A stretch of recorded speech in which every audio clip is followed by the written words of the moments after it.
خواجہ عثمان ہارون مدد کن یا معین الدین چشتی مدد کن یا معین الدین چشتی مدد کن یا معین الدین چشتی۔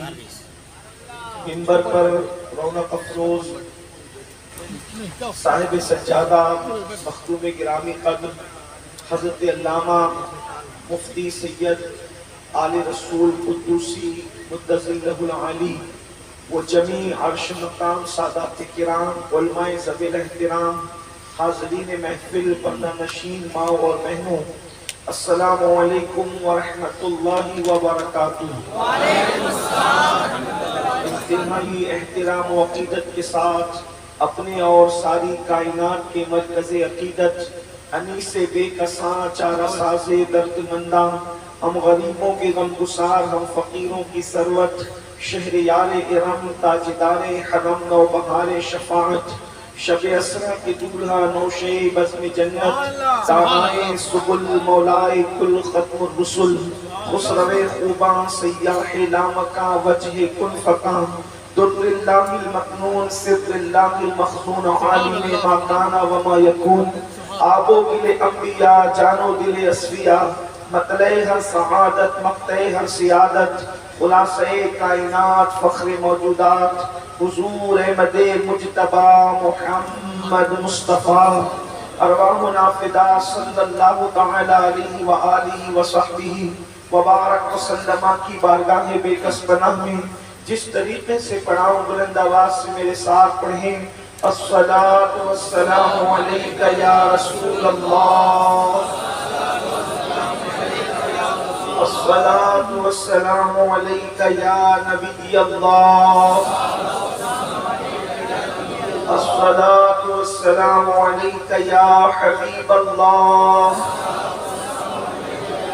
وعلی آلک واصحابک یا نور اللہ، صلی اللہ تعالی علیہ وسلم۔ دن لمحوں میں کھونا تجھے، شب صبح تک سونا تجھے، دن لمحوں میں کھونا تجھے، شب صبح تک سونا تجھے، شرم نبی خوف خدا یہ بھی نہیں وہ بھی نہیں، رزق خدا کھایا کیا فرمان حق تعالیٰ کیا، شکر کرم ترس سزا یہ بھی نہیں وہ بھی نہیں، ڈر تھا کہ عصیاں کی سزا اب ہو گیا روز جزا، ڈر تھا کہ عصیاں کی سزا اب ہو گیا روز جزا، کی ان کی رحمت نے صدا یہ بھی نہیں وہ بھی نہیں۔ آج کی یہ محفل حضور مفتی اعظم اڑیسہ کہ عرس سراپا قدس کے موقع پر انعقاد پذیر ہے، اور آپ نے مجھ سے بیشتر بڑے بڑے علماء، خطبہ، مفکرین اور دانشوروں کی گفتگو کو سماعت کیا ہے، اور میرے بعد بھی انشاءاللہ آپ کو بڑے عظیم خطبہ اور علماء سے ان کے ملفوظات حسنہ سماعت کرنے کی سعادت حاصل کرنا ہے۔ اس مبارک موقع پر جبکہ بغداد یمن شریف اور علاقے علماء اور سب نے کچھ جو ہے وہ صاحب عرس کے خانوادے کو کوئی نہ تحفہ اپنے اعتبار سے بنا، تو یہاں میں یہ چاہتا ہوں اپنے علماء کرام کی تائید حاصل کرتے ہوئے کہ اپنے بھائی حضرت علامہ سید عرف رسول صاحب قبلہ کو آج عزیز العلماء کے خطاب سے نوازا جائے۔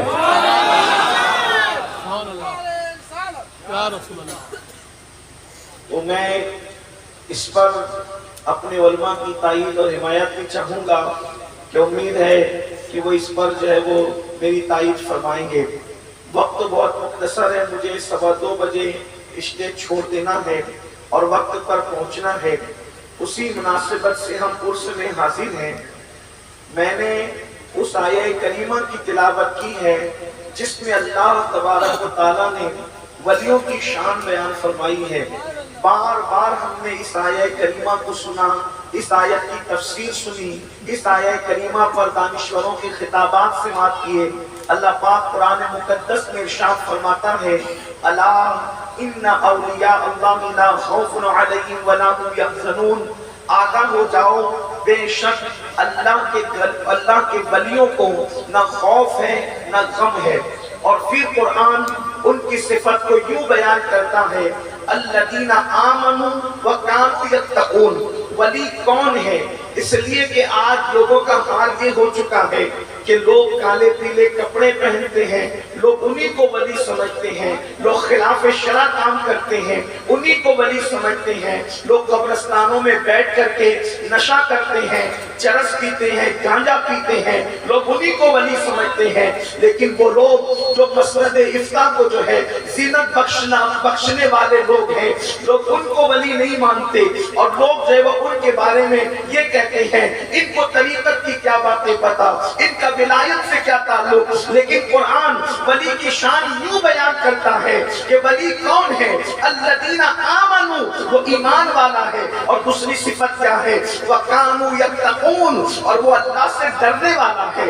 ولی اس وقت تک کہ کوئی بندہ اس وقت تک ولی بن نہیں سکتا جب تک اس کے دل میں اللہ کی خشیت پیدا نہ ہو جائے، خدا کا خوف پیدا نہ ہو جائے۔ اور یاد رکھو اللہ کی خشیت جو ہے وہ علم پر موقوف رکھی گئی ہے، اسی لیے قرآن کہتا ہے انما یخشی اللہ من عبادہ العلماء، اللہ کے بندوں میں جو اللہ سے ڈرنے والے ہیں وہ اہل علم ہے۔ اللہ اکبر۔ میرے پیارے آقا صلی اللہ علیہ وآلہ وسلم کے دیوانوں، اللہ کی خشیت کے بغیر، خدا کے خوف کے بغیر، تقوی کے بغیر، پرہیزگاری کے بغیر کوئی اللہ کا ولی نہیں بن سکتا۔ قرآن کہتا ہے ان اولیاءہ الا المتقون، کہ اللہ کے جو ولی ہوتے ہیں وہ تقوی والے ہوتے ہیں، وہ متقی ہوتے ہیں۔ تقوی کسے کہتے ہیں؟ اللہ اکبر۔ تقوی کا مطلب، جب سیدنا فاروق اعظم رضی اللہ تعالیٰ عنہ سے پوچھا گیا تقوی کا مطلب کیا ہے، تو فرماتے ہیں اگر دونوں طرف کانٹے ہو اور بیچ میں ایک راستہ ہو اور پگڈنڈی ہو تو انسان کانٹوں سے کیسے سنبھل کر کے چلتا ہے، اپنے دامن کو کانٹے سے کیسے بچا کر چلتا ہے، تو جیسے کانٹوں سے بچنے والا دامن کانٹوں میں الجھنے نہ پائے اور اپنے دامن کو سمیٹ کر چلتا ہے، ویسے متقی حرام اور مشتبہ چیزوں سے اپنے آپ کو بچا کر کے شریعت کی راستے پر چلتا ہے، اس کو متقی کہتے ہیں۔ تقوی یہ ہے، پرہیزگاری یہ ہے۔ میرے پیارے آقا صلی اللہ علیہ وآلہ وسلم کے دیوانوں، آج تقوی پر گفتگو کر لیتے ہیں۔ اللہ کی خشیت جو ہے، اللہ کا خوف جو ہے، ہر گناہ سے انسان کو روکنے والا ہے۔ آج لوگوں کے پاس بڑے بڑے ٹائٹل تو رہے، بڑے بڑے القابات تو رہے، لیکن تقوی رخصت ہوا، خشیت رخصت ہوئی، اللہ کا خوف رخصت ہوا۔ یاد رکھیں اللہ کے رسول مصطفیٰ کریم رؤوف الرحیم صلی اللہ علیہ وآلہ وسلم فرماتے ہیں جو اللہ کے خوف سے روتا ہے، تنہائی میں آنسو بہاتا ہے، اور اس کی آنکھ سے مکھی کی سر کے برابر آنسو نکلتے ہیں اللہ کی خشیت کی وجہ سے۔ جس کی آنکھ سے مکھی کے سر کے برابر بھی آنسو نکل جائے، اللہ اس کے وجود پر جہنم کی آگ کو حرام فرما دیتا ہے۔ میرے پیارے آقا صلی اللہ علیہ وآلہ وسلم کے پیارے دیوانوں، اللہ اکبر۔ آج لوگوں کا حال یہ ہے، اگر 500 کا نوٹ گم ہو جائے تو لوگوں کی آنکھوں میں آنسو آتے ہیں، بچہ مر جائے لوگوں کی آنکھوں میں آنسو آتے ہیں، دوست بچھڑ جائے لوگوں کی آنکھوں میں آنسو آتے ہیں، کاروبار میں نقصان ہو جائے لوگوں کی آنکھوں میں آنسو آتے ہیں۔ میں پوچھنا چاہتا ہوں دنیا کے نقصان پر رونے والوں، کیا کبھی اللہ کے خوف سے بھی رونا آیا؟ کیا کبھی اپنی اعمال پر بھی رونا آیا؟ سن لو، ہمارے بزرگوں نے فرمایا جو ہنستے ہنستے گناہ کرے گا، جو کہاں لگا کے گناہ کرے گا، وہ روتے روتے جہنم میں داخل کیا جائے گا۔ اللہ اکبر۔ اور میرے آقا مصطفیٰ کریم صلی اللہ علیہ وآلہ وسلم فرماتے ہیں جو لوگ اپنے گناہوں کو یاد کر کے بہاتے ہیں، جو لوگ اپنے گناہوں کو یاد کر روتے ہیں، اللہ تبارک تعالیٰ ان کو بے حساب جنت میں داخل فرمائے گا۔ اللہ پر آج اللہ کی خشیت، اللہ اکبر، جو ہمارے بزرگوں کے دلوں میں تھی وہ ہمارے دلوں سے رخصت ہوئی۔ وہ نیکیاں کر کے بھی اللہ سے ڈرتے تھے، ہم گناہ کر کے بھی اللہ سے نہیں ڈرتے جیسا کہ ڈرنے کا حق ہے۔ حضرت سیدنا فتح موصلی رحمت اللہ تعالیٰ علیہ، موصل ایک شہر ہے ملک عراق کا، حضرت فتح موصلی رحمت اللہ تعالیٰ علیہ بہت روتے تھے، کھانا سامنے آ جائے تو روتے، بیوی کے قریب جاتے تو روتے، دوست ملنے کے لیے آئے تو روتے، گویا کہ وہ آنکھ سے آنسو ان کے بہتے رہتے۔ کسی نے کہا اے حضرت فتح آخر آپ کیوں روتے ہیں، آپ کی آنکھوں سے آنسو کیوں نکلتے ہیں؟ حضرت فتح موصلی فرماتے ہیں اگر میرا اللہ مجھے حمام میں بند کرنے کے عذاب سے بھی ڈراتا تو بھی مجھے رونا چاہیے تھا، لیکن اللہ نے مجھے حمام میں بند کرنے کے عذاب سے نہیں ڈرایا بلکہ اللہ نے تو مجھے جہنم میں قید کرنے کے عذاب سے ڈرایا۔ اللہ اکبر، ذرا سوچو تو صحیح، جن کی راتوں میں کبھی تہجد فوت نہ ہوتی ہو، جن کی کبھی تکبیر اولیٰ فوت نہ ہوتی ہو، جن کی آنکھیں کبھی حرام چیزیں نہ دیکھتی ہو، وہ تو راتوں کو آنسو بہاتے ہیں، وہ تو راتوں کو روتے ہیں۔ اور وہ قوم جو زنا کے اڈوں کو آباد کر رہی ہے، وہ قوم جو مسجدوں کو ویران کر رہی ہے، وہ قوم جو جوا کے اندر مبتلا ہے، وہ قوم جو سود کھا رہی ہے، وہ قوم اللہ اکبر جو خدا کی نافرمانی کر رہی ہے، اس قوم کو غرور اور گھمنڈ ہے کہ اگر ہم جنت میں نہ جائیں گے تو جنت میں کون جائے گا؟ آؤ جن کو رسول اللہ نے جنت کی بشارتیں دی ان کے دلوں میں اللہ کا خوف کتنا تھا۔ وہ عمر ابن خطاب رضی اللہ تبارک و تعالی عنہ، سیدنا فاروق اعظم، خلیفہ دوم، جس کا ذکر قرآن میں، جس کا ذکر توریت میں، جس کا ذکر انجیل میں، جس کے بارے میں اللہ کے رسول فرماتے ہیں اپنی محفلوں کو عمر کے ذکر سے زینت کیا کرو، اپنی محفلوں کو عمر کے ذکر سے مسکر کیا کرو۔ عمر کون؟ عمر ابن خطاب صاحب سب سنابل لکھتے ہیں ایک مرتبہ سیدنا جبریل امین رسول اللہ کے دربار میں حاضر ہیں اور ایسے میں سیدنا فاروق اعظم آتے ہیں تو حضرت جبریل کہتے ہیں یا رسول اللہ عمر آ رہے ہیں، میرے آقا عمر آ رہے ہیں۔ تو میرے سرکار نے فرمایا اے جبریل کیا میرے عمر کو آسمان والے بھی جانتے ہیں؟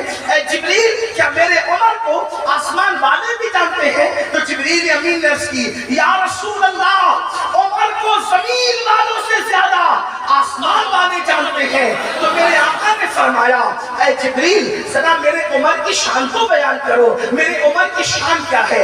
اس سے پتا چلا رسول اللہ کو صرف اپنی نعت مطلوب نہیں ہے بلکہ جہاں حضور اپنی نعت کو پسند کرتے ہیں وہی اپنے صحابہ کی منقبت کو بھی پسند کرتے ہیں۔ سیدنا فاروق اعظم کی منقبت مصطفیٰ جان رحمت جبریل سے کہہ رہے ہیں جبریل تم بیان کرو میرے عمر کی شان۔ تو جبریل امین نے کیسے بیان کیا؟ فرض کرتے یا رسول اللہ اگر میں نوح علیہ السلام کی عمر کے برابر عمر لے کر آؤں یعنی 1000 سال کی عمر لے کر آؤں اور عمر کی فضیلت بیان کروں تو 1000 سال ختم ہو جائے گی، عمر کی فضیلت ختم نہیں ہو جائے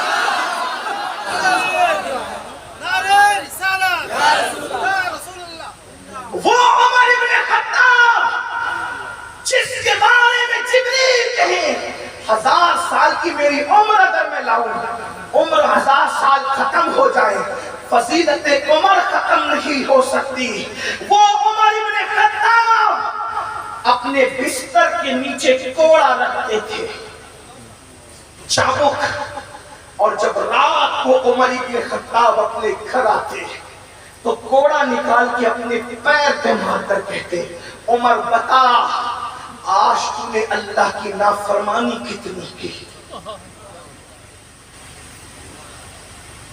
جو لڑکے کھڑے ہو کے پیشاب کرتے ہیں وہ جلسوں میں صرف سبحان اللہ کہنے پر اور ناک پہ جھوم جانے پر جنت میں مغرور ہے۔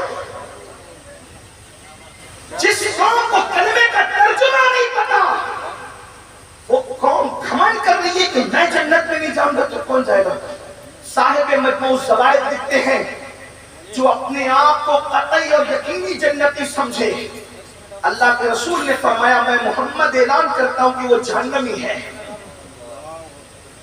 جن کو جنت کی بشارت اللہ کے رسول نے دی، ابو بکر فی الجنہ، عمر فی الجنہ، عثمان فی الجنہ، علی فی الجنہ، سعد فی الجنہ، سعید فی الجنہ، ابو عبیدہ فی الجنہ۔ حضور نے جنہیں جنت کی بشارت دی وہ عمر ابن خطاب کہتے ہیں اگر قیامت میں اعلان ہوا سب جنت میں جائیں گے، ایک جہنم میں جائے گا، فاروق اعظم کہتے ہیں میں ڈروں گا کہ وہ جہنم میں جانے والا میں ہی تو نہیں جن کے بارے میں قرآن کہتا ہے وَالَّذِينَ مَعَهُ أَشِدَّاءُ عَلَى الْكُفَّارِ رُحَمَاءُ بَيْنَهُمْ تَرَاهُمْ رُكَّعًا سُجَّدًا يَبْتَغُونَ فَضْلًا مِنَ اللَّهِ وَرِضْوَانًا سِيمَاهُمْ فِي وُجُوهِهِمْ مِنْ أَثَرِ السُّجُودِ۔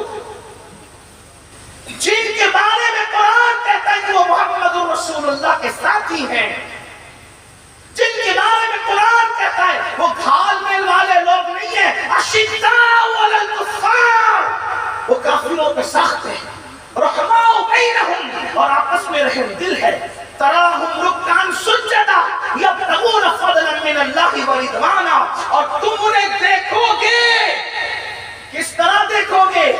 جب تم انہیں دیکھو گے تو وہ تمہیں رکوع اور سجود کرتے ہوئے ملیں گے، اور وہ رکوع سجدہ کرتے ہوئے جو ملیں گے وہ کسی سے تعریف کے محتاج نہیں ہے، کسی کے تعریف کے متلاشی نہیں ہے، وہ ریاکار لوگ نہیں ہیں، بلکہ ان کی شان کیا ہے؟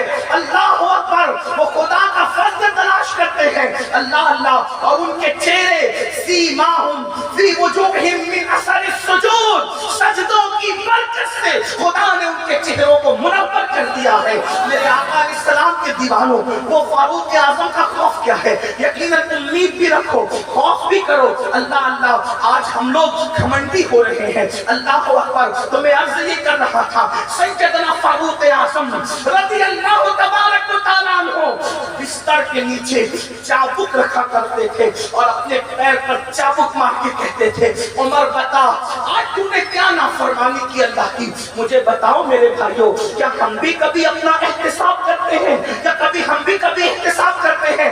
اپنا احتساب نہ کرنے والوں، پاپ اور جرائم کر کے خود ساختہ جنتی بننے والوں، قرآن کہتا ہے اَيَحْسَبُ الْإِنسَانُ أَن يُتْرَكَ سُدًى، کیا انسان یہ تصور کرتا ہے کہ اس سے حساب نہیں دیا جائے گا؟ وَمَن يَعْمَلْ مِثْقَالَ ذَرَّةٍ خَيْرًا يَرَهُ وَمَن يَعْمَلْ مِثْقَالَ ذَرَّةٍ شَرًّا يَرَهُ۔ ایک ذرے کے برابر نیکی کی ہوگی اللہ وہ بھی تمہیں دکھائے گا، ایک ذرے کے برابر جرم کیا ہوگا اللہ تمہیں وہ بھی دکھائے گا۔ ذرا سوچو تو صحیح، اللہ اکبر۔ آئیے میں اپنے ان جوان بھائیوں کو جنہوں نے مسجدوں کو ویران کر دیا، ان جوان بھائیوں کو جو عورتوں پہ پاپ کی نظر ڈالتے ہیں، ان جوان بھائیوں کو جو کانوں میں ایئر فون لگا کر گانے سنتے ہیں، جن کی راتیں غزلیں سن کر کے گزر جاتی ہے، اللہ اکبر، جو عورتوں اور لڑکیوں کے ساتھ رات میں 2-3 گھنٹے فون پر ناجائز حرام باتیں کرتے نظر آتے ہیں، ان جوانوں کو عرض کرنا چاہتا ہوں سیدنا فاروق اعظم کی زندگی کے آخری لمحات پڑھنے لگا ہوں، توجہ کرنا، فاروق اعظم کی زندگی کا اینڈ آخری لمحہ کون؟ عمر، جن کے لیے قرآن کہتا ہے رضی اللہ عنہم ورضوا عنہ، اللہ ان سے راضی وہ اللہ سے راضی۔ ان کی شان کیا ہے؟ ذالک لمن خشی ربہ، اور وہ اللہ سے ڈرنے والے ہیں جن کے خوف اور خشیت کو قرآن بیان کرے، جن کی خشیت ربانی کا اعلان قرآن کرے۔ اس فاروق اعظم کی زندگی کا اختتام کیسے ہو رہا ہے ذرا دل کے کانوں سے سنیں، یاد رکھنا جلسوں کی شاعری اور ہے اور حقیقت اور ہے، حدیث اور قرآن اور ہے۔ اگر آپ لوگ اس خوش فہمی میں مبتلا ہیں کہ ہمیں صرف چہرے دیکھ کے جنت ملے گی. لوگ مجھ سے ناراض ہوتے ہیں، وہ اپنے بزرگوں کا لوگوں کو گستاخ بنانا چاہتا ہے. میں کہتا ہوں واللہ میں کیسے گستاخ بنا سکتا ہوں؟ میں تو نسبتوں پہ ناز کرتا ہوں، اپنی قادریت کی نسبت پر، چشتیت کی نسبت پر، نقشبندیت کی نسبت پر، سہروردیت کی نسبت پر. ہمیں تو ناز ہے بزرگوں کی نسبتوں پر. لیکن ایک بات عرض کرنا چاہتا ہوں، جو قوم کلمے کا ترجمہ نہ جانے، اس قوم کو چہرے دکھا کر اگر ہم جنت بانٹ رہے ہیں تو ہم اپنی آخرت بھی تباہ کر رہے ہیں اور اپنی قوم کی آخرت بھی تباہ کر رہے ہیں. جو قوم فجر کی نماز میں سوتی پڑی ہو، جو قوم زور و اثر کھیل کود میں ترک کر دے، جو مسجدوں کو ویران کر دے، اس قوم کو ہم جنت کس منہ سے بانٹ رہے ہیں؟ بڑی معذرت کے ساتھ لوگ کہتے ہیں کہ اصحاب کہف کا کتا بخشا گیا، ہم کیوں نہ بخشے جائیں گے؟ میں نے کہا کتے کی وفا کو دیکھو، وہ ولیوں کی چوکھٹ پر 309 سال تک پڑا رہا. آپ کو تو خدا کی چوکھٹ کے لیے 10 منٹ کا وقت نہیں ہے. کتا بخشا وفا کی وجہ سے گیا ہے. کتا بخشا خدا ولیوں کی چوکھٹ پر بیٹھنے کی. کیا اس وقت بارش نہ ہوئی ہوگی؟ کیا اس وقت دھوپ نہیں ہوگی؟ کیا اس وقت گرمی نہیں ہوگی؟ کیا اس وقت ٹھنڈی نہیں ہوگی؟ لیکن وہ تو بیٹھا نا وفا کے ساتھ 309 سال تک. ہمیں 10 منٹ کا ٹائم، جلسے میں رات کے 3 بجے تک بیٹھ سکتے ہیں، لیکن 10 منٹ فجر کے لیے نیند قربان نہیں کر سکتے.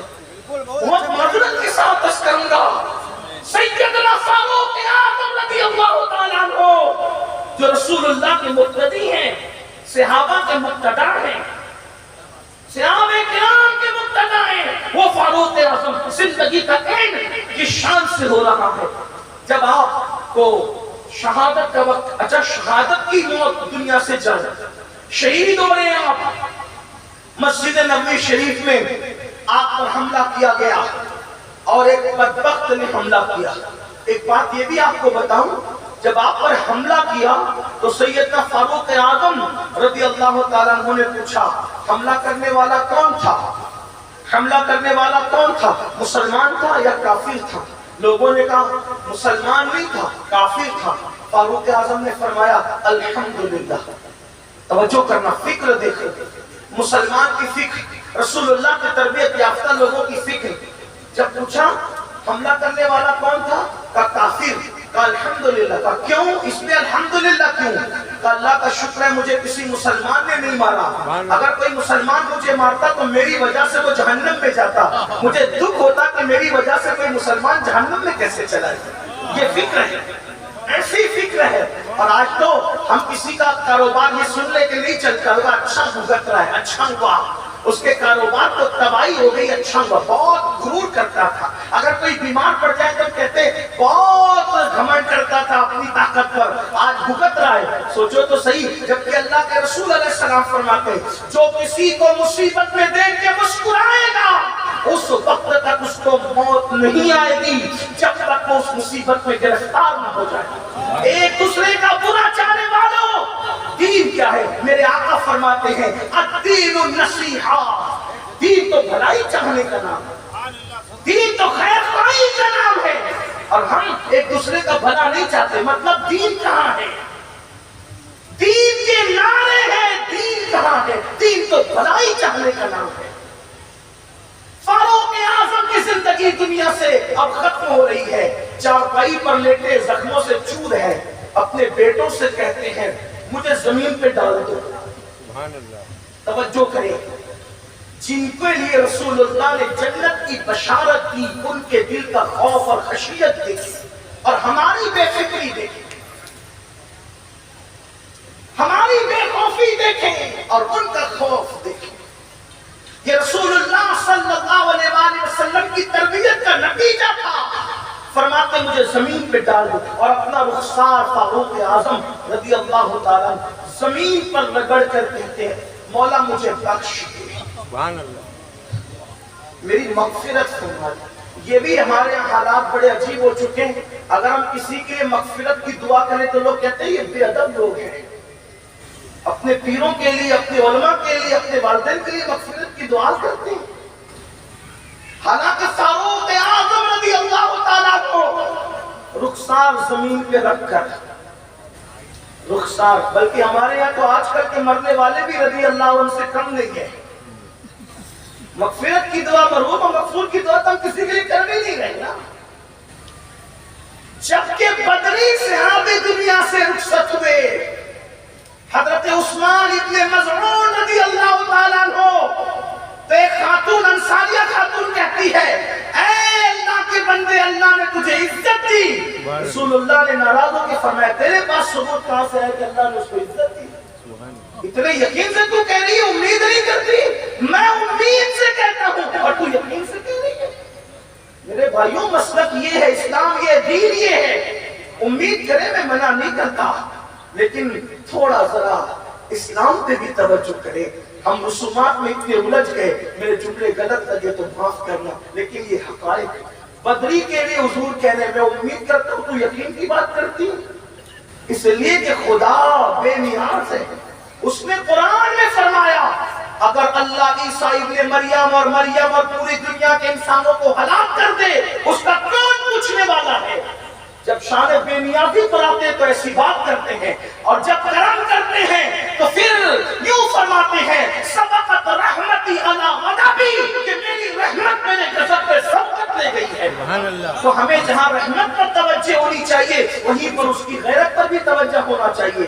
میرے بھائیوں، فاروق اعظم اپنے رخسار زمین میں رکھ کر کہتے ہیں اللہ عمر کی مغفرت کر دے. اگر عمر کی مغفرت نہ ہوئی تو عمر کو حسرت ہوگی. وقت آخرت مغفرت کی بات عمر اتنے خطاب کر رہے ہیں، اللہ عمر کی مغفرت کر دے. اگر تو نے نہ بخشا تو اس کو حسرت ہوگی. حضرت عبداللہ ابن عباس موجود تھے، امیر المومنین آپ تو وہ ہیں جن کی وجہ سے اللہ نے اسلام کو اتنی فتوحات عطا کی کہ کسی کی وجہ سے عطا نہیں کی. تو فاروق اعظم کیا کہتے ہیں پتہ ہے؟ فرماتے ہیں یہ منقبت پڑھنے کا وقت نہیں ہے، اس وقت تو عمر کی تمنا یہ ہے کہ بس اللہ عمر کو نہ کوئی اجر دے نہ عمر کو کوئی عذاب دے. اگر اللہ نے عمر کو برابر سرابر چھوڑ دیا تب بھی عمر کامیاب ہو. سبحان اللہ، سبحان اللہ. یہ فاروق اعظم اپنے لیے عاجزی کر رہے ہیں، حالانکہ ان کے مرتبے بہت بلند. حضور نے ان کو جنت کی بشارت دی، فرمایا میں نے جنت میں عمر کا محل دیکھا. سبحان اللہ. میں نے جنت میں عمر کا محل دیکھا، لیکن اس وجہ سے میں داخل نہیں ہوا کہ عمر غیرت نہ کرے. تو رو کر کہتے حضور پہ آپ پہ کیسے غیرت کرتا؟ حضور نے ان کا محل دیکھا، محل کی بشارت دی، لیکن اللہ کی خشیت کتنی ہے. اور ہمارا کیا حال ہے؟ سود کے دھندے، موبائل پر جوا، رمی، جنگلی رمی. اللہ کے رسول علیہ السلام کے فرمان پر مفہوم ہے جو جوا کھیلتے ہیں ان کے ہاتھ سور کے خون میں رنگے ہوئے ہوں گے قیامت کے دن. جوا کھیلنے، سود کے دھندے کرنے والوں کے لیے امام اہل سنت نے فتاوی رضویہ شریف کی حدیث نقل کی. سود کے 70 درجے ہیں. اتنے 70. سب سے کم درجہ یہ ہے کہ کوئی اپنی ماں کے ساتھ زنا کرے. سب سے کم. گویا کہ سود کا دھندا کرنے والا اس صف میں کھڑا ہوگا جو اپنی ماں کے ساتھ 70 مرتبہ زنا کرنے والے ہوں. شرم نہیں آتی لوگوں کو؟ خیال نہیں ہوتا؟ خدا کا خوف نہیں ہے؟ آپ مجھے بتائیں تو صحیح. علامہ ابن حجر مکی تو یہاں تک لکھتے ہیں کہ سود کے دھندے کرنے والوں کی قبروں پر شب قدر میں بھی عذاب ہوتا ہے. اللہ ان سے شب قدر میں بھی عذاب نہیں اٹھاتا، شب قدر میں بھی ان پہ عذاب ہوتا ہے. آپ کہاں ہیں؟ ہم کہاں ہیں میرے بھائیوں؟ بغیر خدا کی خشیت اور خوف کے کوئی چارہ نہیں ہے. اللہ سے ڈرو. آپ کہیں گے ہم نہیں ڈرتے. امام غزالی فرماتے ہیں اللہ سے ڈر کی پہچان کیا ہے؟ کون کون اللہ سے ڈرتا ہے؟ میں طے نہیں کروں گا، آپ نہیں، ہمارے اسلاف طے کریں گے. امام غزالی کہتے ہیں اللہ سے ڈرنے کی پہچان یہ ہے خدا نے جس جگہ جانے سے تجھے روک دیا وہاں خدا تجھے نہ دیکھے. سبحان اللہ. یہ نہیں کہا بندے نہ دیکھے، اس لیے کہ بندے کے دیکھنے کی حیثیت اور اوقات کیا ہے. فرماتے خدا تجھے وہاں نہ دیکھے جہاں جانے سے اس نے تجھے منع کیا، وہاں نہ دیکھے، کیونکہ اس کا دیکھنا کیسا ہے؟ ان اللہ کان علیکم رقیبا، اللہ تم پر کڑی نگرانی کر رہا ہے. اور فرمایا ہوا معکم اینما کنتم، تم جہاں کہیں ہو اللہ تمہارے ساتھ، وہ تم پہ کڑی نگرانی کر رہا ہے. اس لیے فرمایا خشیت الخوف خدا کی نشانی یہ ہے، خدا نے تجھے جہاں جانے سے روک دیا وہاں تجھے خدا نہ دیکھے، اور جہاں آنے کا حکم دیا وہاں سے وہ تجھے غیر حاضر نہ پائے۔ سبحان اللہ، سبحان اللہ۔ یہ ہے خدا کا خوف، نعرے نہیں، زبانی دعوے نہیں، حقیقت یہ ہے جہاں آنے کا حکم ہے وہاں تم غیر حاضر نہ رہو۔ لوگ لبیک یا رسول اللہ کا نعرہ لگاتے مجھے بڑی خوشی ہوتی ہے، لیکن میں کہتا ہوں لبیک کا مطلب کیا ہے؟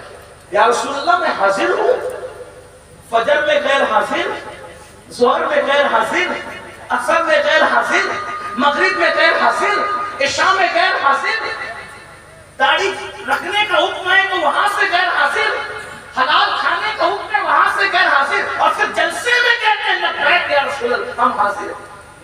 میرے امام اہل سنت کے پاس ایک شخص نعت لکھ کر کے لائے، اور نعت لکھ کر لا کر کہتے ہیں حضور میں نے لکھی ہے ذرا سن لے۔ اس میں کہ شاعروں کا مزاج ہوتا ہے جب تک وہ اپنا کلام سنا نہ دے تب تک انہیں چین نصیب نہیں ہوتا، اکثر باتیں سے پھر اس پر داد جب تک نہ ملے اس وقت تک چین نہیں ملتا۔ امام کے پاس لائے، کون امام؟ کون امام؟ جو ہر فیلڈ کا امام، اگر فقہ پر وہ قلم اٹھائے تو اپنے وقت کا وہ ابو حنیفہ ثانی نظر آئے، اگر وہ علم حدیث میں بات کریں تو امیر المومنین فی الحدیث نظر آئے۔ امام بخاری کی روح بھی مچل جاتی ہوگی جب بریلی کا تاجدار علم حدیث پر کلام کرتا ہے۔ کون امام اہل سنت جو تصوف کی بات کرے تو غزالی، رازی اور رومی کی روحیں مچلتی ہوگی کہ 14ویں صدی میں خدا نے کسی کو ایسا بھی پیدا فرمایا۔ وہ اپنے وقت کا شیخ المشائخ، بلکہ کوئی اور کتاب نہ دیکھے تو صرف ہدایت بخشش لوگ اٹھا کر کے پڑھ لے، ان کی شاعری میں بھی فقہ، تصوف، حدیث کی جولانیاں نظر آتی ہے۔ اس امام کے پاس لوگ لکھ کر لائے اور کہا کہ میرا کلام سن لے۔ امام نے کہا کہ میں تو کسی کو سنتا نہیں ہوں، میں سنتا نہیں ہوں کسی کو، شورا سے بھی اگر ہو تو، حالانکہ میں نصیحت کے قابل آدمی نہیں ہوں، میری اوقات ہی نہیں، سب سے برا میں ہی ہوں، لیکن بزرگوں نے بٹھا دیا اور بزرگ لوگ بٹھا دیتے ہیں تو اپنے آپ کو مخاطب کر کے آپ کو بھی کچھ نصیحت کے جملے کہہ دیتا ہوں، لیکن کہتا ہوں شورا سے بھی ذرا سنبھل کر، اس طرح جنت نہ بانٹو، اس طرح جنت نہ بانٹو، اپنے کو کوئی حق نہیں ہے جنت بانٹنے کا۔ مالک جنت نے اپنے خاندان والوں سے کہا اے نبی کے گھر والوں عمل کرنا، عمل، جس کو عمل نے پیچھے کر دیا اس کو نسب کبھی آگے نہیں کر سکتا۔ جہاں نسب پہ زور ہے وہاں عمل کمزور ہے، جہاں نسب پہ زور ہے وہاں عمل کمزور ہے۔ اپنے نسب کو نہ لانا، صرف ایسا نہ ہو کہ لوگ عمل لائے اور تم صرف نسب لاؤ۔ جس کو نسب نے پیچھے کر دیا، عمل نے پیچھے کر دیا، اس کو نسب آگے نہیں کر سکتا۔ عمل کرنا، عمل۔ نبی کے گھر والوں نے پھر نبی کی بات کو اتنا سیریس لیا کہ ہر دور میں نبی کے گھر والے اتنے بڑے عامل ہیں کہ ان سے بڑا عمل کرنے والا دنیا میں کسی کو دیکھ ہی نہیں گیا۔ عورتوں میں سیدہ فاطمہ سے بڑھ کر عبادت گزار کسی نے نہیں دیکھی۔ ایک رات کے ایک سجدے میں پوری رات گزار دی ہے نا۔ مولا علی سے اللہ اکبر، پھر انہوں نے جو عبادت کی، امام حسین نے جو عبادت کی، امام زین العابدین نے جو عبادت کی، میرے مرشد غوث اعظم شیخ عبد القادر جیلانی نے عشاء کے وضو سے 40 سال تک فجر کی نماز پڑھی۔ یہ کسی اور خاندان میں نہیں، یہ نبی کے خاندان میں۔ 70 سال تک جاگنے والے معین الدین اجمیری کسی اور کے گھرانے میں نہیں ہے، میرے نبی کے گھرانے میں۔ بلکہ یہ بھی کہہ دوں کہ نیزے پہ قرآن سنانے والا شہزادہ کسی اور کے خاندان میں نہیں ہے، مصطفیٰ جان رحمت کے خاندان۔ وہ نیزے پہ قرآن سناتے ہیں، توجہ، وہ نیزے پہ قرآن سناتے ہیں، اور ہم لوگ اپنے میں ہاتھ نہیں اٹھواؤں گا لیکن اپنے ایمان والے دل پہ ہاتھ رکھ کے سوچو، آج سے پہلے قرآن کب پڑھا تھا؟ حسینی ہونا آج سے پہلے قرآن کب پڑھا تھا؟ اپنے آپ پہ ڈوب کے سوچو۔ ڈیجے پہ قرآن پڑھتے ہو، صرف چہلم اور دسویں میں پڑھتے ہو، گھر کی اوپننگ میں پڑھتے ہو، اسی لیے قرآن ہے۔ قرآن کا تعویذ بناتے ہیں، اسی لیے قرآن ہے۔ قرآن آیا فیصلیت تھا، اس کو رکھا کہاں؟ قرآن طاقوں میں رکھنے کے لیے تو وہ تو زندگی میں شامل کرنے کے لیے۔ سبحان اللہ، سبحان اللہ۔ ہاں، لیکن ہم نے، میں یہ نہیں کہتا تیجے پہ نہ پڑھو، میری بات کا مفہوم مخالف مراد نہ لے. الحمدللہ میں سنی ہوں اور پشتینی سنی ہوں. ہاں یہ بات یاد رکھیے، لیکن سن لو حقائق تھی نا، حقیقتیں میرے عزیز میرے بھائی. اللہ اکبر. تو میرے آقا صلی اللہ علیہ وسلم کے دیوانوں، اللہ کے رسول علیہ السلام نے اپنے خاندان کے لوگوں کو یہ بات فرمائی، عمل کرنا. اور عمل سے کوسوں دور، بہت دور ہے. عمل سے بہت کوسوں دور. ایسا لگتا ہے کہ ہم سوچتے ہیں کہ ہمیں عمل کی ضرورت کیا ہے، ہمیں عمل کی ضرورت کیا. امام اہل سنت کے پاس اشعار لائے گئے، سنیں آپ. میرے امام نے کہا میں نہیں سنتا کسی کو، دو شعرا کو صرف سنتا ہوں. ایک تو اپنے بھائی مولانا حسن بریلوی کو سنتا ہوں، اور دوسرا مولانا کافی مراد آبادی کو سنتا ہوں. باقی اور کسی کو قصدن نہیں، بہت کم سنتا ہوں. بلکہ ایک مرتبہ حضرت فضل رسول بدایونی عثمانی رحمت اللہ علیہ کے عرس میں گئے. ایک خطیب صاحب تقریر کر رہے تھے. تقریر کرتے کرتے کہہ دیا کہ سب سے پہلے میدان محشر میں جب لوگ اٹھیں گے تو رسول اللہ کے جسم میں روح ڈالی جائے گی. اعلیٰ حضرت کی آستین میں چڑھ گئی. حضرت تاج الفوز سے کہنے لگے اس کو میں منبر سے کھینچ دوں گا. امام اہل سنت کا مزاج یہ تھا کہ میں اس کو منبر سے کھینچ دوں گا. یہ کہتے ہیں سب سے پہلے روح مصطفیٰ جان رحمت کے جسم میں ڈالی جائے گی. اس سے تو حیات النبی کا انقلاب لازم آتا ہے. کیا بات ہے. تو اس وقت حضرت تاج الفوز مولانا عبد القادر بدایونی نے فرمایا کہ اس پٹھان کے سامنے ایسے غیر ذمہ دار لوگوں کو نہ کھڑا کیا کرو. حضرت علامہ عبد المقتدر بدایونی نے فرمایا ایسے کسی کو مت کھڑا کیا کرو. اور فرمایا آپ اٹھ کے میں اتارتا ہوں. کہا اترو چلو یہاں سے.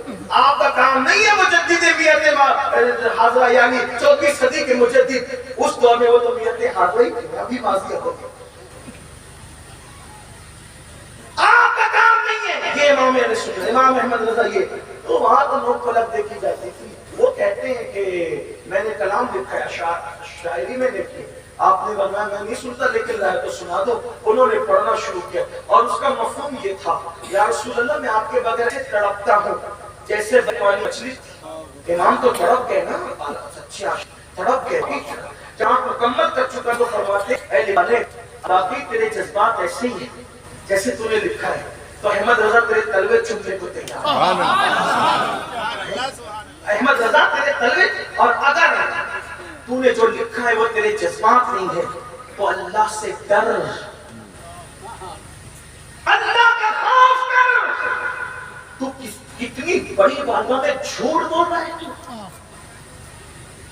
جس کی نگاہ سے خدا کی ذات نہ چھپی اس کی نگاہ سے تیرے جذبات کیسے چھپ سکتے ہیں.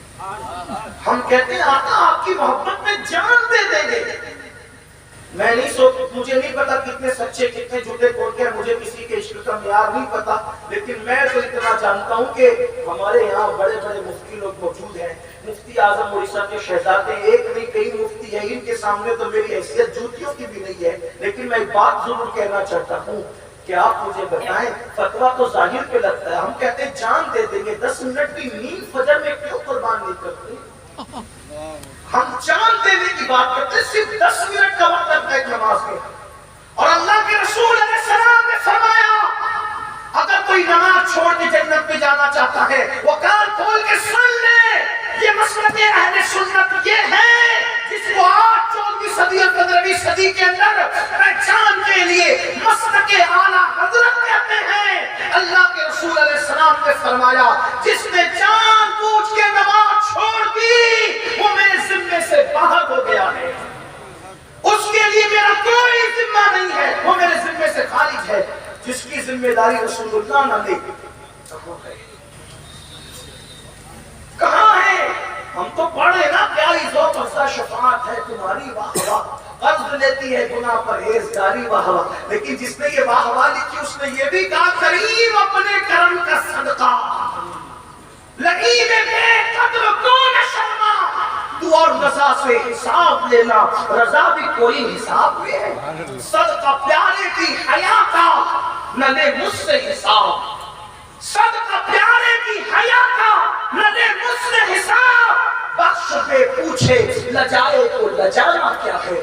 میرے بھائیوں ہم نماز چھوڑ کر خود سادہ قادری، چشتی، نقشبندی، حبیبی، قدوسی سب بن سکتے ہیں، لیکن نماز چھوڑ کر اللہ کی عدالت میں اپنا سچا مسلمان ہونا ثابت نہیں کر سکتے۔ اس لیے میری گزارش ہے، آج عرس قدوسی میں آنے والوں، عرس قدوسی کا پیغام یہ ہے کہ اللہ کا ڈر اپنے دل میں بساؤ، رسول اللہ کی سچی محبت اپنے دلوں کے اندر پیدا کرو، اور آج سے یہ عہد کرو کہ انشاءاللہ ہماری نماز کبھی نہیں چھوٹے گی، ہم نماز کو کبھی ترک نہیں کریں گے۔ افسوس ہوتا ہے مجاہد ملت کے پڑوس میں رہتے ہیں، کیا مجاہد ملت نے کبھی نماز کو ترک کیا؟ افسوس ہے مفتی اعظم کا دم بھرتے ہیں، کیا مفتی اعظم نے کبھی نماز چھوڑی؟ حضور مفتی اعظم نے ٹرین چھوڑ دی، نماز نہیں چھوڑی، سواریاں چھوڑ دی، نماز نہیں چھوڑی۔ افسوس ہے ہم کہاں ہیں؟ اور یاد رکھنا، ایک روایت پڑھ کے اپنی گفتگو مکمل کرتا ہوں، ختم کرتا ہوں، بلکہ دل کے کانوں سے سنیں۔ صاحب درۃ الناصحین اپنی کتاب میں اس روایت کو لکھتے ہیں، جس کو میں اپنے الفاظ کے جامع میں بطور مفہوم پیش کرتا ہوں۔ اللہ کے رسول علیہ السلام کی محفل ہے، اس میں صحابہ بیٹھے ہیں، اللہ کے رسول جلوگر ہیں صلی اللہ علیہ وسلم۔ یہ بھی مجھے افسوس ہے، پھر آپ کہیں گے کہ طنز بہت کرتا ہے، لیکن افسوس ہے، یہ میرے دل کا درد ہے، کوئی خطاب تکلیف نہیں۔ پیر کا نام آتے ہی تمہاری زبان پہ سبحان اللہ آتا ہے، ہاتھ اٹھا کر کے داد دیتے ہو، رسول اللہ کے نام پہ درود کیوں نہیں پڑھتے محفل میں؟ جب جب حضور کا نام آتا ہے سناٹا رہتا ہے محفل میں۔ یہ سنیوں کی محفل ہے، سنیوں کی محفل کا مزاج یہ ہے۔ سوچے نہ صحیح، کہاں پہنچے، کہاں پہنچے؟ پیر کے نام پہ چپ نہیں رہنا، اور رسول اللہ کا نام ہے تو کسی میں درود بھی نہیں پڑھنا، حالانکہ حضور کا یہ حق ہے۔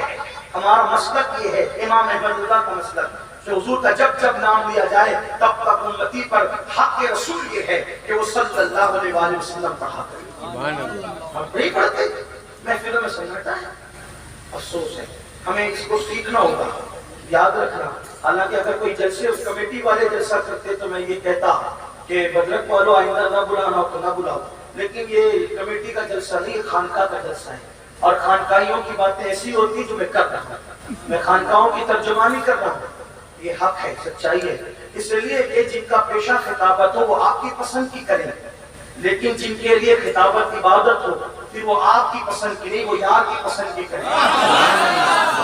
ہمارے ممبروں کا مزاج یہی ہے، ہم حق کہتے ہیں، اچھا نہیں لگتا، الگ بات ہے، لیکن حضور کے نام آئے تو چپ نہ رہا کرو۔ دیکھو ہمارا مسلک یہ ہے، ہم سب سے زیادہ حضور سے عشق کریں۔ آپ اپنے پیر سے بہت محبت کیجئے، بہت کیجئے، میں بھی کرتا ہوں۔ میں تو اپنے پیر کا نام، میرا رب گواہ ہے، میں نے جب سے بیعت ہوا ہے کبھی بے وضو نہیں لیا، اتنی محبت کرتا ہوں۔ اس کے بعد تم سے کہہ رہا ہوں، اس کے بعد تم سے کہہ رہا ہوں، سنیو، ہمارا مزاج بدلا، شاعروں کی شاعری بدلی۔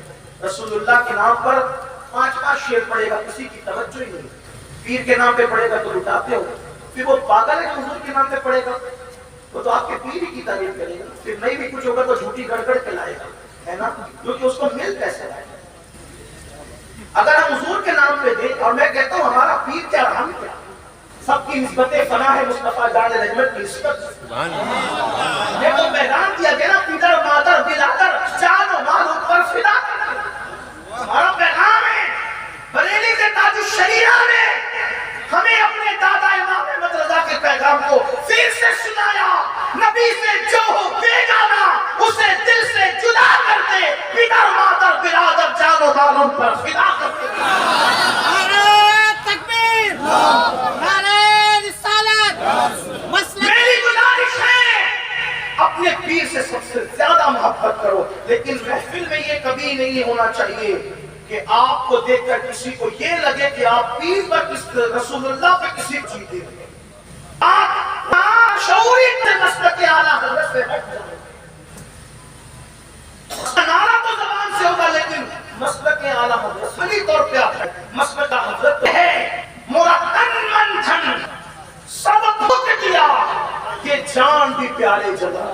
مسلک اعلیٰ حضرت تو یہ پیر کے عرس میں جانے، اور پتا چلا کہ وہاں کوئی رافضیت زدہ شخص عرس میں شامل ہونے والا ہے نواب رامپور کی شکل میں، تو آپ نے فرمایا پیر کے عرس میں جانا فرض نہیں ہے، لیکن رسول اللہ کے اصحاب سے دور رہنا ہم پہ فرض ہے.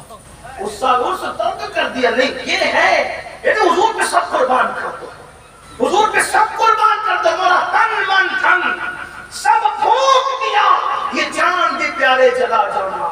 تو عرض یہ کر رہا تھا میرے بھائیوں، درود کی بات کی تھی، جب بھی حضور کا ذکر آئے تو کیا کہا کرو؟ صلی اللہ علیہ وآلہ وسلم.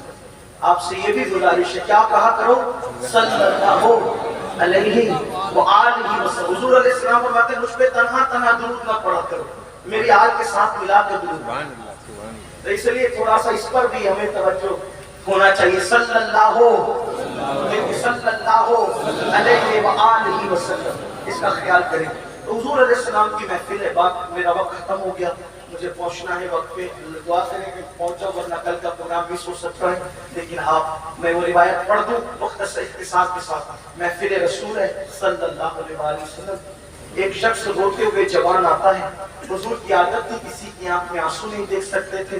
آنسو دیکھا تو پوچھا کیوں رو رہا ہے؟ اس نے عرض کی حضور میرے باپ کا انتقال ہو گیا اور نہ کوئی کفن پہنانے والا ہے نہ کوئی غسل دینے والا ہے. تو سرکار علیہ السلام نے صدیق اکبر اور فاروق اعظم سے کہا تم دونوں جاؤ اور اس دیہات میں جا کر اس کو غسل دو، کفن پہناؤ. جب دونوں گئے صدیق اکبر اور فاروق اعظم، تو جیسے کپڑا ہٹایا غسل دینے کے لیے تو کیا دیکھا؟ اس کا منہ کالے سور کی طرح ہو گیا، میت کا منہ کالے خنزیر کی طرح ہو گیا. دونوں رو پڑے، پیروں کے نیچے سے زمین نکل گئی. ایسے میں انہوں نے رسول اللہ کے پاس صلی اللہ علیہ وسلم قاصد بھیجا. حضور یہ تو کالے سور کی طرح ہو گیا اس کا منہ، ہم کیسے اس کو غسل دیں، کیسے کفن پہنائیں؟ حضور علیہ السلام خود آئے، خود تشریف لائے، سر بالی انہیں رحمت کی ادا لائی ہے. حال بگڑا ہے تو بیمار کی بن آئی ہے، ان کی زلفیں نہیں رحمت کی گھٹا چھائی ہے، ان کے ابرو نہیں دو قبلوں کی یکجائی ہے. حاضر حضور آئے، دعا کی اللہ اس کا منہ ٹھیک کر دے، درست کر دے. اس کا منہ ٹھیک ہو گیا، اس کو غسل دیا گیا، کفن پہنایا گیا. غسل اور کفن کے بعد پھر لوگوں نے نماز جنازہ پڑھ لی. کسی نے چپکے سے دھیرے سے کہا غسل سے پہلے تو منہ سور کی طرح ہو گیا تھا، اب نماز جنازہ کے بعد دیکھ بھی تو لو، چیک بھی تو کر لو اس کا منہ کیسا ہے. جب کپڑا ہٹایا تو پھر دیکھا واپس سے اس کا منہ کالے خنزیر کی طرح، کالے سور کی طرح. صاحب درۃ الناصحین نے کہا تھا کہ انصاف کے یہ تو وہ جانے، لیکن انہوں نے لکھا علامہ عثمان بن حسن علیہ رحمہ نے اپنی کتاب میں اس کا منہ نماز جنازہ کے بعد پھر کالے سور کی طرح ہو گیا. تو صحابہ کرام رو پڑے، عرض کی یا رسول اللہ صلی اللہ علیہ وسلم اس کا منہ بار بار کالے سور کی طرح کیسے ہو جاتا ہے؟ میرے آقا نے فرمایا میرا اللہ کسی پہ ظلم نہیں کرتا، میرا اللہ کسی پہ ظلم نہیں کرتا، وہ اپنے بندوں سے بہت محبت کرتا ہے. اس کے بیٹے سے پوچھو اس کا منہ بگڑتا کیوں ہے؟ جب اس کے بیٹے کو بلایا تو اس نے عرض کی یا رسول اللہ میرا باپ نماز کے وقت تو سو جایا کرتا تھا، میرا باپ نماز کے وقت تو سو جاتا تھا. تب اللہ کے رسول علیہ السلام نے اپنے صحابہ سے فرمایا اے میرے صحابہ، جو نماز میں سستی اور غفلت کرے گا جب قیامت کے دن وہ اپنی قبر سے اٹھے گا تو اس کا منہ کالے سور کی طرح، کالے خنزیر کی طرح ہوگا. منہ پہ پھنسی نکل آئے، ولیمے میں نہیں جاتے، جلسوں میں نہیں جاتے. منہ کی پھنسی لے کر ولیمے اور جلسوں میں نہیں جاتے. جب یہ منہ نماز چھوڑنے کی وجہ سے اللہ نہ کرے کالے سور کی طرح ہو جائے، یہ منہ لے کر رسول اللہ کے پاس کیا جاؤ، اللہ کی بارگاہ میں کیسے حاضر ہوگے؟ میرے بھائیوں، ولیوں کی چوکھٹ توبہ کے دروازے ہیں، یہاں آؤ، سچی توبہ کرو. اللہ تعالیٰ مجھے آپ سب کو معاف کرے. میری گفتگو کے درمیان کوئی غلطی ہو تو اللہ تعالیٰ مجھے معاف کر دے اور آپ سب کو بھی معاف فرمائے اور اللہ ہمیں عمل کی توفیق دے. اللہ ہم سب کا خاتمہ ایمان پر فرمائے. استغفر اللہ ربی من کل ذنب واتوب الیہ. میری گزارش ہے آپ اٹھ کے افراتفری نہ کریں، فلائٹ مجھے پکڑنا ہے شاید آپ کو نہیں، اور میرے باغوں مجھ سے بہت علم والے اور بڑے کے خطابات سے بات کرنا ہے. السلام علیکم ورحمۃ اللہ وبرکاتہ. درود شریف